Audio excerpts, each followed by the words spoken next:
Olá, pessoal! Continuaremos nessa aula do curso de Física 1 aqui no Universo Exato com a resolução de alguns exercícios interessantes.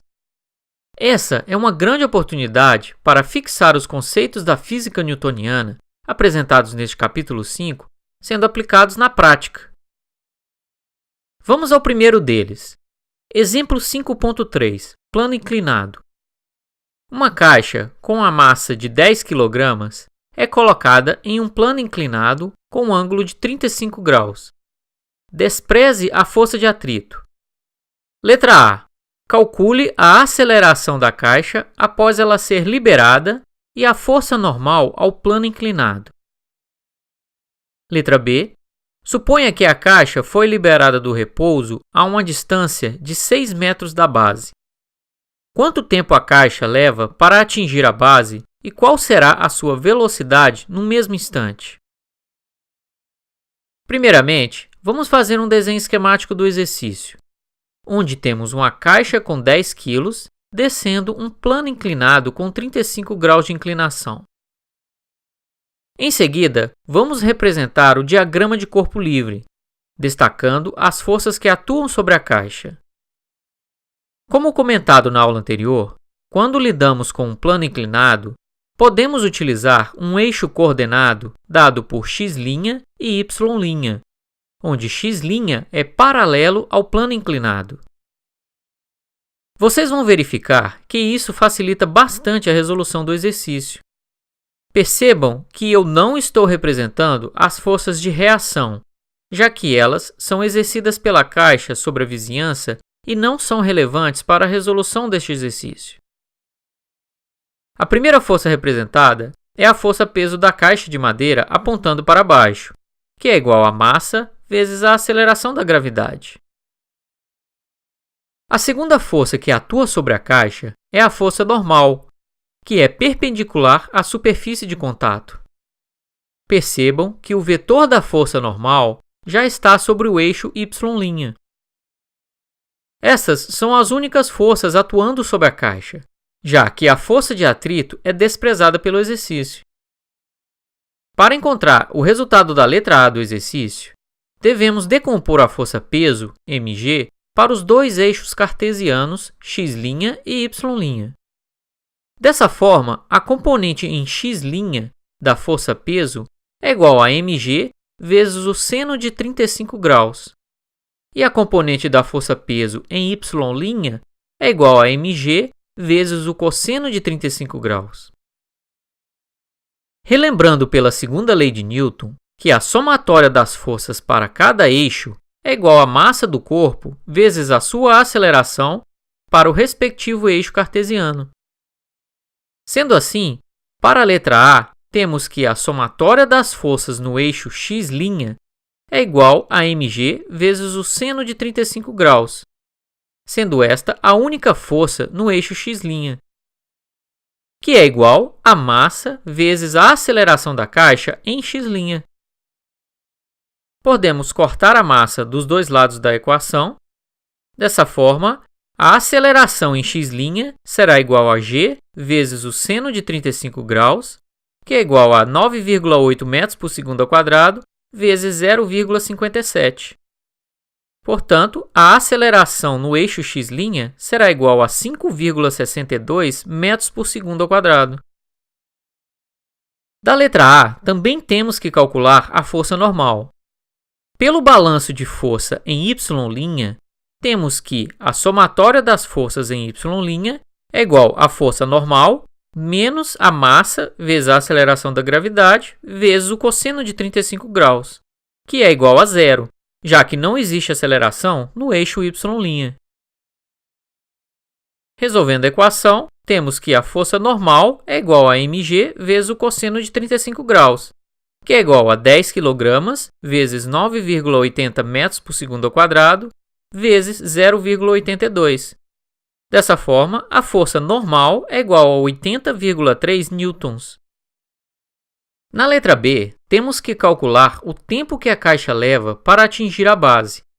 Para isso, vamos trazer a terceira equação da cinemática, onde a posição final em x' é igual à posição inicial em x' mais a velocidade inicial em x' vezes o tempo, mais meio da aceleração em x' vezes o tempo ao quadrado. Do exercício, podemos tirar que a posição inicial em x' e a velocidade inicial em x' são iguais a zero. Portanto, podemos anular estes termos da equação. Dessa forma, a posição final em x', que é igual a 6 metros, é igual a meio de 5,62 metros por segundo ao quadrado, que foi a aceleração em x' calculada anteriormente, vezes o tempo ao quadrado. Isolando o tempo, temos que o tempo ao quadrado é igual a 2,13 segundos ao quadrado. Tirando a raiz para o tempo, temos que o tempo que a caixa leva para atingir a base será igual a 1,46 segundos. Agora, para calcular a velocidade da caixa no momento em que ela atinge a base, vamos pegar a primeira equação da cinemática, que diz que a velocidade final em x' é igual à velocidade inicial em x' mais a aceleração em x' vezes o tempo. Como a velocidade inicial em x' é igual a zero, vamos anular esse termo. Resolvendo a equação, temos que a velocidade final em x' é igual a 5,62 metros por segundo ao quadrado vezes 1,46 segundos, tempo este calculado anteriormente. Dessa forma, a velocidade final no momento em que a caixa atinge a base será igual a 8,21 metros por segundo. Agora, vamos resolver um outro exercício, mas neste caso, com o corpo estático. Exemplo 5.4. Semáforo pendurado por cabos. Um semáforo de 20 kg de massa está pendurado por um cabo, o qual está conectado a outros dois cabos de suporte. Os dois cabos de suporte possuem ângulos de 30 e 50 graus em relação ao teto. Calcule a tensão nos cabos. Vejam ao lado como fica um diagrama esquemático do exercício.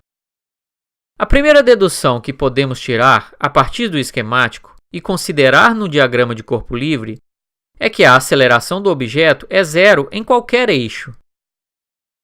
Dessa forma, se fizermos o diagrama de corpo livre analisando apenas as forças que atuam no semáforo, teremos a sua força-peso apontando para baixo e uma força com igual magnitude apontada para cima, que nada mais é do que a tração no cabo vertical, que chamarei de T3. Sendo assim, T3 é igual à força-peso do semáforo, que é igual à massa do semáforo vezes a aceleração da gravidade g, que é igual a 20 kg vezes 9,80 metros por segundo ao quadrado. Portanto, a tração no cabo T3 será igual a 196 newtons. Agora que sabemos a tensão no cabo T3, precisamos descobrir a tensão nos outros dois cabos fixados ao teto. Para isso, devemos definir um outro diagrama de corpo livre, mas desta vez a partir do ponto de conexão entre os três cabos, que será o ponto de análise das forças. Sendo assim, temos três forças de tensão partindo do ponto de conexão, que definimos como T1, T2 e T3', onde T3', pela terceira lei de Newton, é a força de reação à força T3, previamente calculada, com mesma magnitude e direção, mas em sentido contrário. Portanto, T3' é igual a menos T3. A maneira mais fácil para determinar a tensão em T1 e em T2 é decompor a força de tensão dos cabos em suas respectivas componentes para cada eixo cartesiano x e y. Para ajudar na decomposição das forças, vamos representar os ângulos entre os cabos e o eixo x no diagrama de corpo livre. Primeiramente, vamos decompor T1. A componente em x de T1 é igual a menos T1 vezes o cosseno de 30 graus, já que ela aponta para o eixo negativo de x.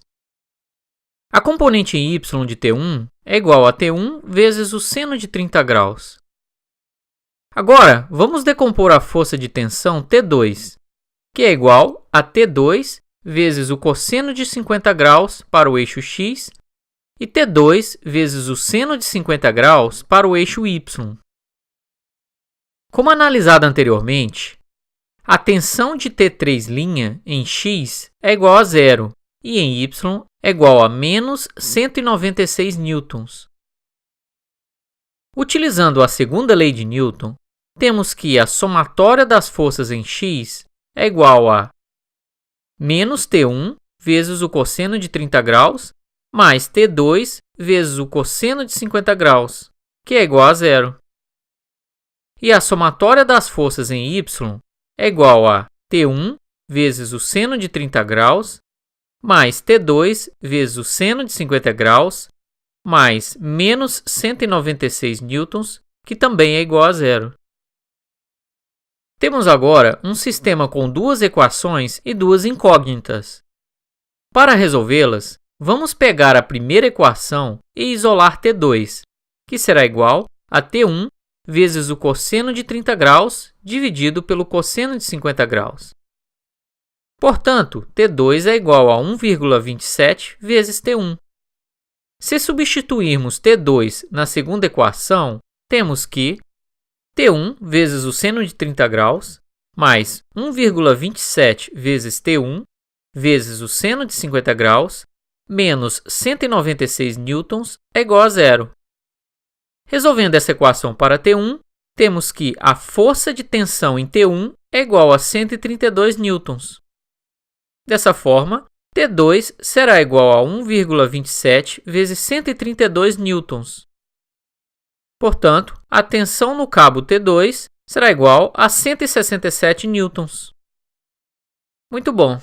Vamos ficando por aqui com essa resolução de exercícios. Aguardo vocês na próxima aula, onde resolvo mais 2 exercícios para facilitar o entendimento dos conceitos apresentados neste capítulo. Até lá!